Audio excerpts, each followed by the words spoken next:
अच्छा स्टूडेंट्स, ये हम एक्सरसाइज जो है वो 6B है हमारे पास, ठीक है।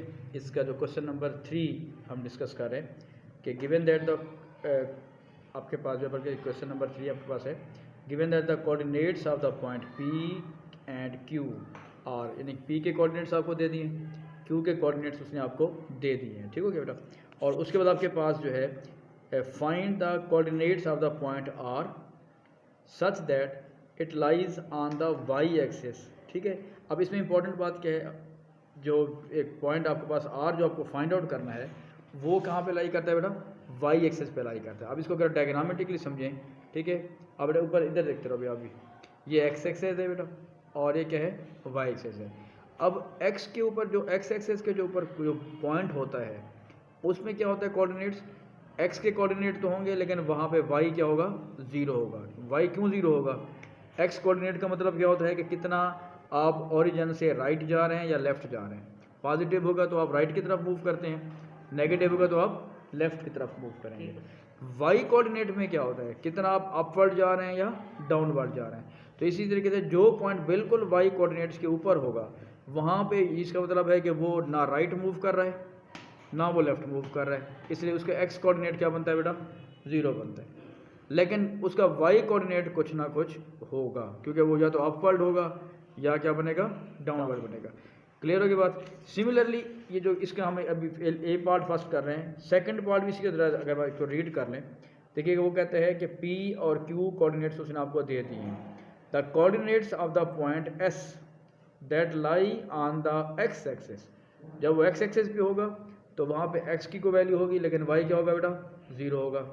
जब वो y एक्सिस पे कोई पॉइंट होगा तो y एक्सिस पे का मतलब क्या है, वहाँ पे x का पॉइंट ज़ीरो होगा, x का कोऑर्डिनेट, वहाँ पे y कुछ आपके पास होगा।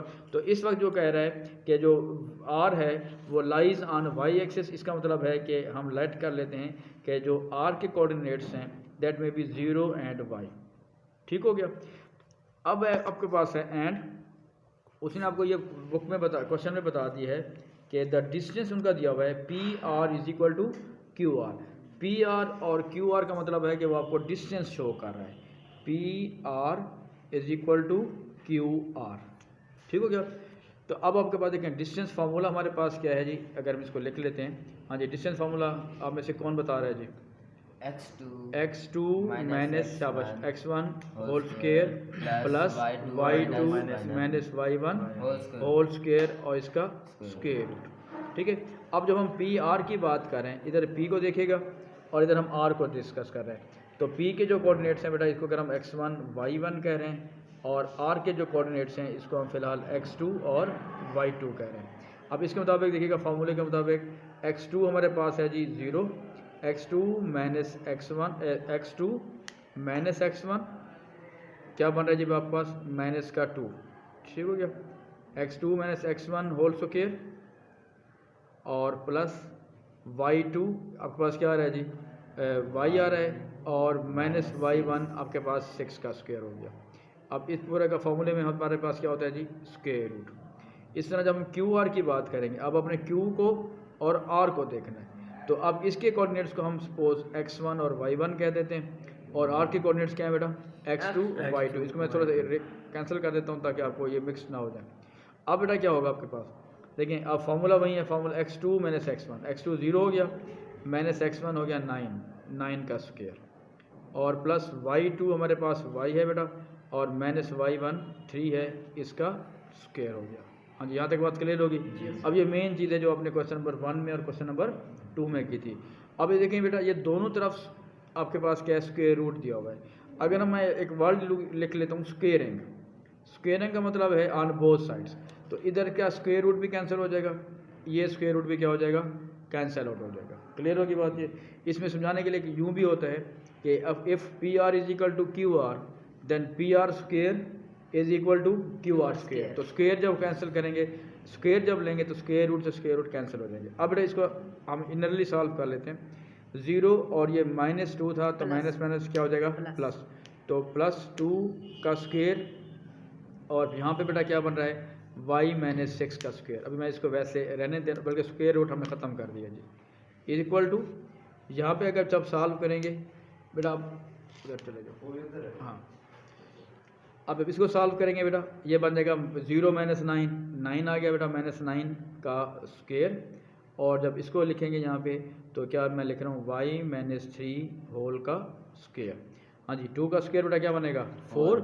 अब जब इसका स्क्वायर खोलते हैं तो ये इसका मतलब आप यूँ भी कर सकते हैं आसान करने के लिए, या ताकि मिस्टेक ना हो, y-6 को आप y-6 को 2 दफ़ा मल्टीप्लाई कर दें। इधर क्या बन जाएगा बेटा आपके पास 81, और इधर भी हमारे पास y-3 का स्क्वायर है।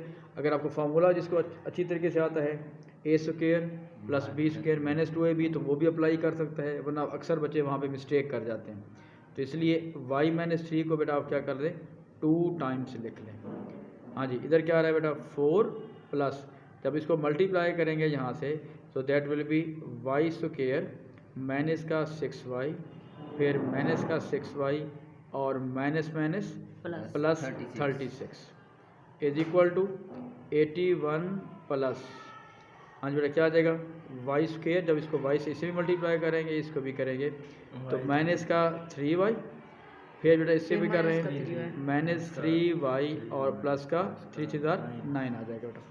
अब हम क्या कर रहे हैं देखिएगा, अब अगर आप एक थोड़ा आसान करने के लिए, ये प्लस का y स्क्वायर है, ये भी प्लस का y स्क्वायर है, ये आपस में y स्क्वायर आपस में क्या हो जाएंगे जी कैंसिल आउट हो जाएंगे, ठीक है, क्योंकि एक भी अगर इधर दूसरी तरफ मूव करेगा तो वो माइनस में चला जाएगा।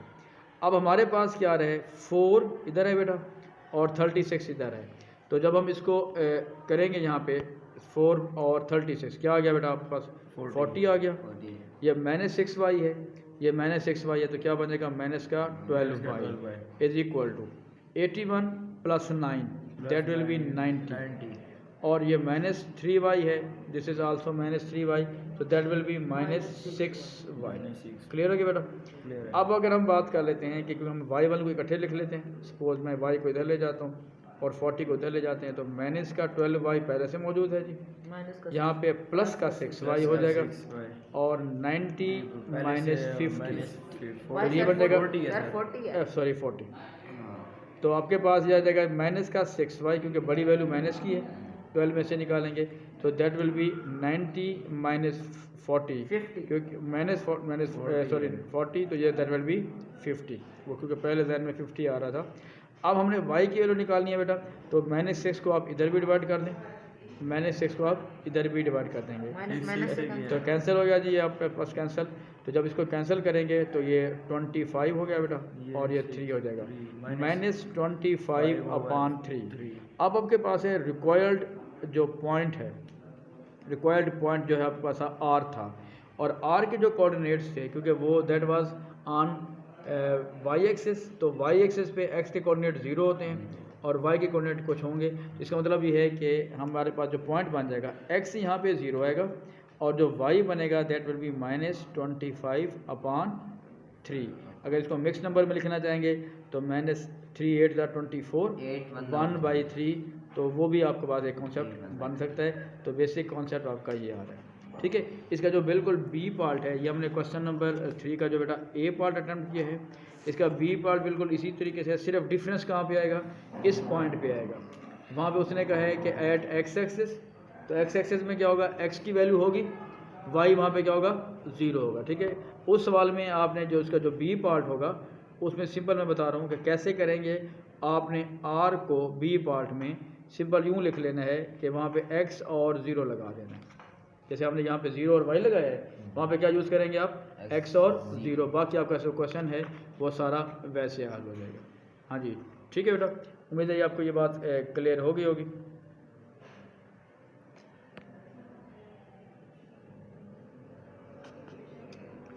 हाँ जी ठीक है, समझा गई बात आपको, ठीक है जी, आपको भी क्लियर हो गया। हाँ जी।